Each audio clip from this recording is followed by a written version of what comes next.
I'd just like to say that this episode was not sponsored by the Australian Tourist Board or Rode microphones. I say that because we're probably looking like there's a bit of a Rode love in here, but Rode have got this one sewn up.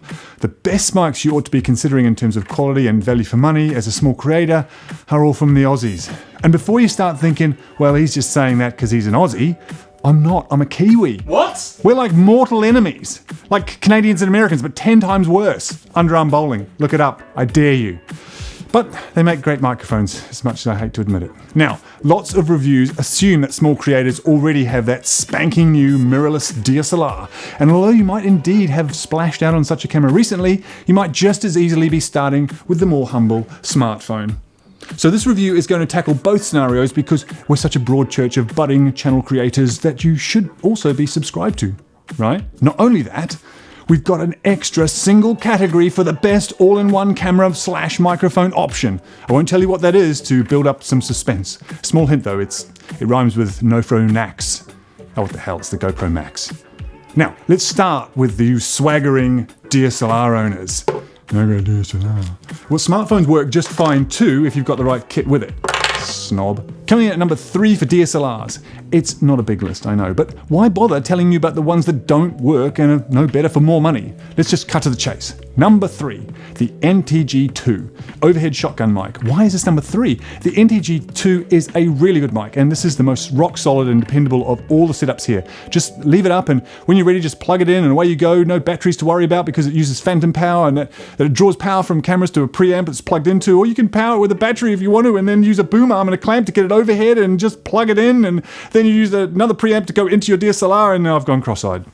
It's the best value of all the Pro shotgun mics if you can get it close, but you need to then think about getting a low to high impediments matching transformer cable or a separate preamp just to get all that sweetness into the 3.5mm DSLR input. Look at these two plugs.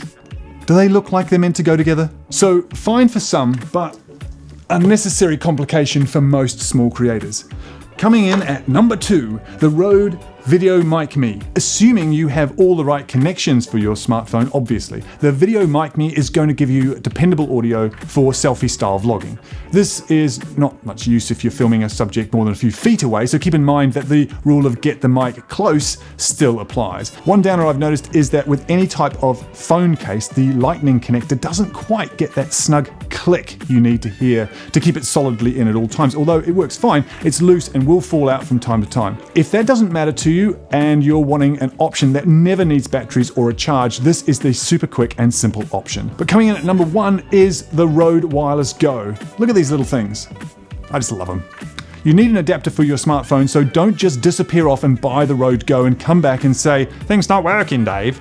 I'll cover that in a minute, but it is manageable and easy. The main benefit is the size, simplicity, and relative affordability of these little things. Although the professional Rode Filmmaker kit is roughly the same price, it's a big bundle to add to your filming setup. It's made for a longer range and uses the professional frequencies, and it's just built tougher.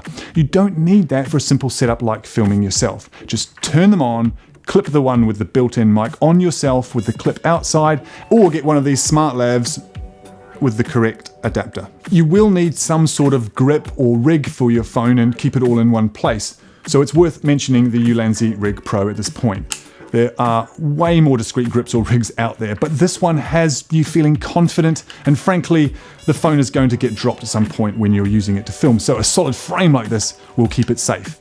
Let's face it, there's nothing discreet about vlogging, so who am I kidding? It's on one of these cold shoe mounts that you can use the clever dual purpose clips to keep it safe. A quick word on the Rode Go adapter that I mentioned earlier. You'll get this in the box, which connects straight into DSLRs. Brilliant. But if you're using it on your phone, you're going to need an SC7 from Rode, which looks like this.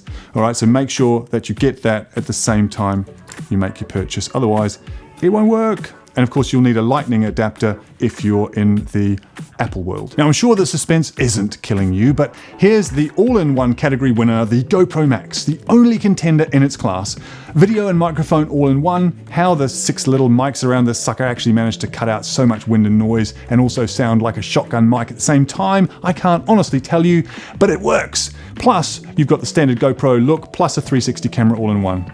It's amazing. But don't take my word for it. Ed's done a full review already, so watch that video here, or watch our latest video here and smash that like button until it's a battered and mangled shell of its former self.